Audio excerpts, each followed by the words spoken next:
সম্মানিত viewers, primary শিক্ষক নিয়োগ প্রস্তুতি ও স্পেশাল সাজেশন ব্রিজ অফ কেরিয়ারের ধারাবাহিক আয়োজনে আজকে আপনাদের জন্য থাকছে বিষয়ভিত্তিক বাংলা সাজেশন। আপনারা চাইলে সাজেশনটি দিয়ে পরীক্ষা দিয়ে নিজেকে যাচাই করতে পারেন। কীভাবে পরীক্ষা দিবেন আমি বলে দিচ্ছি। তার আগে এখনও পর্যন্ত আপনারা যারা চ্যানেলটি সাবস্ক্রাইব করেনি, সাবস্ক্রাইব করে এবং লাইক, কমেন্ট, শেয়ার করে সাথে থাকবেন। প্রথমত, প্রতিটি প্রশ্ন বলার পর কিছুক্ষণ সময় দেওয়া হবে। এই সময়ের মধ্যে আপনি সঠিক উত্তরটি চিহ্নিত করবেন এবং খাতায় লিখে রাখবেন। যদি আপনি মুখে মুখে মনে রাখতে পারেন তাহলে খাতা কলমের প্রয়োজন নেই। যদি উত্তরটি সঠিক হয় তাহলে আপনি 1 নম্বর পাবেন এবং প্রতিটি ভুল উত্তরের জন্য 0.25 নম্বর কাটা যাবে। আপনি বিষয়ভিত্তিক সাজেশনে কত পেলেন তা অবশ্যই কমেন্ট করে জানাবেন। তাহলে অন্যদের সাথে কম্পেয়ার করে আপনার অবস্থানটি দেখতে পারবেন। তাহলে আর দেরি কিসের, শুরু করা যাক 1 নং প্রশ্ন দিয়ে। 1 নং প্রশ্ন বলা আছে, হরতাল শব্দটি কোন ভাষার? আমি আবারও বলছি, হরতাল শব্দটি কোন ভাষার? সঠিক উত্তর হচ্ছে গুজরাটি ভাষার। সঠিক উত্তর হচ্ছে গুজরাটি ভাষার। 2 নং প্রশ্ন বলছি, বাতাস শব্দের প্রতিশব্দ কোনটি?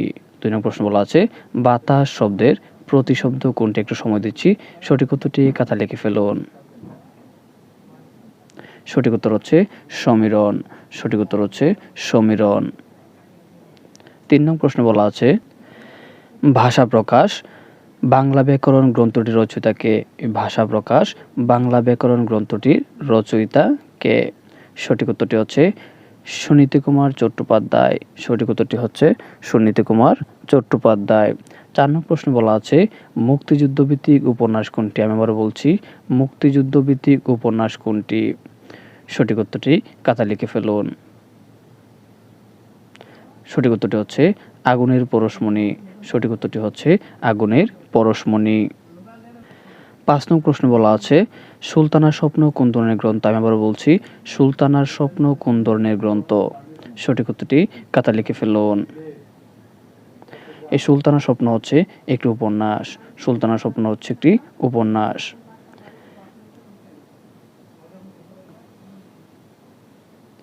6 নং প্রশ্ন বলা আছে, 71 দিনগুলির রচয়িতা কে? আমি আবার বলছি, 71 দিনগুলির রচয়িতা কে? আপনারা সঠিক উত্তরটি খাতা লিখে ফেলুন।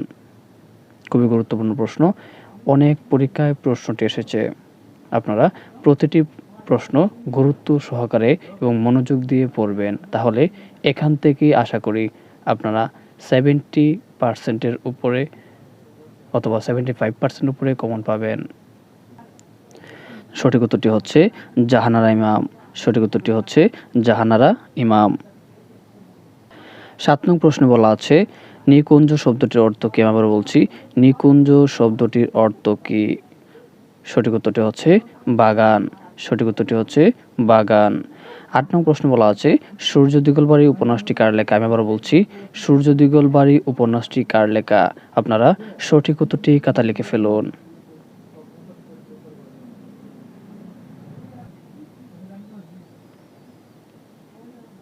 সঠিক উত্তরটি হচ্ছে আবু ইসাক, অর্থাৎ আবু ইসাকের উপন্যাস হচ্ছে সূর্য দিগলবাড়ি। 9 নং প্রশ্ন বলা আছে, সর্বরী শব্দের অর্থ কি? আমরা বলছি, সর্বরী শব্দের অর্থ কি? সঠিক উত্তরটি খাতা লিখে ফেলুন।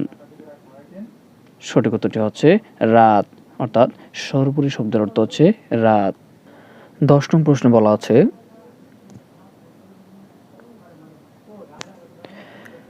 মঙ্গল কাব্যে কতজন কবির সন্ধান পাওয়া গেছে?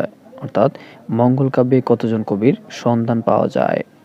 সঠিক উত্তরটি হচ্ছে 62। সঠিক উত্তরটি হচ্ছে 62। তাহলে মঙ্গল কাব্যে 62 জন কবির সন্ধান পাওয়া যায়।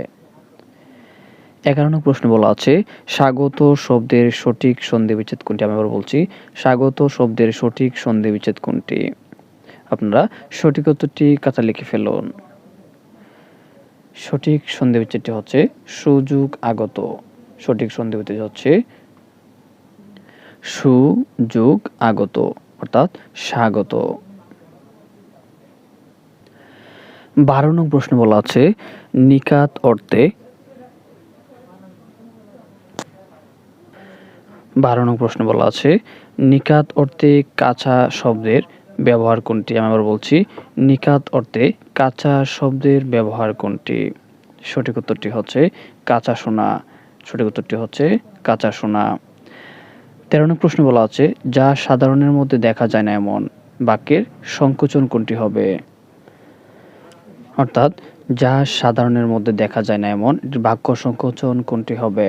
সঠিক উত্তর হচ্ছে অন্যান্য সাধারণ। সঠিক উত্তরটি হচ্ছে অন্যান্য সাধারণ। 14 নং প্রশ্নে বলা আছে, বাক্যের অপরিবর্তনীয় পদ কোনটি? আমি আবার বলছি, বাক্যের অপরিবর্তনীয় পদ কোনটি? সঠিক উত্তর হচ্ছে অব্যয়। সঠিক উত্তরটি হচ্ছে অব্যয়। 15 নং প্রশ্ন বলা আছে, যা পূর্বে ছিল এখন নেই এক কথা প্রকাশ কি হবে? যা পূর্বে ছিল এখন নেই, এটির এক কথা প্রকাশ হবে ভূতপূর্ব। এক কথা প্রকাশ হবে ভূতপূর্ব। 16 নং প্রশ্ন বলা আছে, কোন বাগধারাটির অর্থ মারা যাওয়া? আমি আবার বলছি, কোন বাগধারাটির অর্থ মারা যাওয়া? সঠিক উত্তরটি হচ্ছে হক্কা পাওয়া। সঠিক উত্তরটি হচ্ছে হক্কা পাওয়া।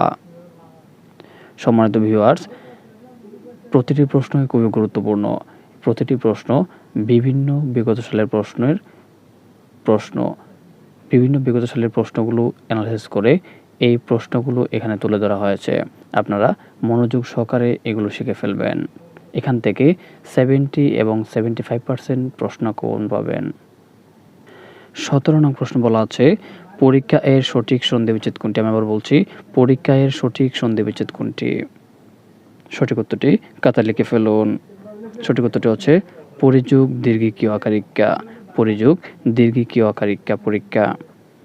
18 নং প্রশ্ন বলা আছে, সাক্ষী গোপাল বাগধারাটির অর্থ কি? আমি আবার বলছি, সাক্ষী গোপাল বাগধারাটির অর্থ কি? সঠিক উত্তরটি খাতায় লিখে ফেলুন। সঠিক উত্তরটি হচ্ছে নিষ্ক্রিয় দর্শক। সঠিক উত্তরটি হচ্ছে নিষ্ক্রিয় দর্শক। 19 নং প্রশ্ন বলা আছে, পূর্বপদের প্রাধান্য থাকে কোন সমাসে? আমি আবার বলছি, পূর্বপদের প্রাধান্য থাকে কোন সমাসে?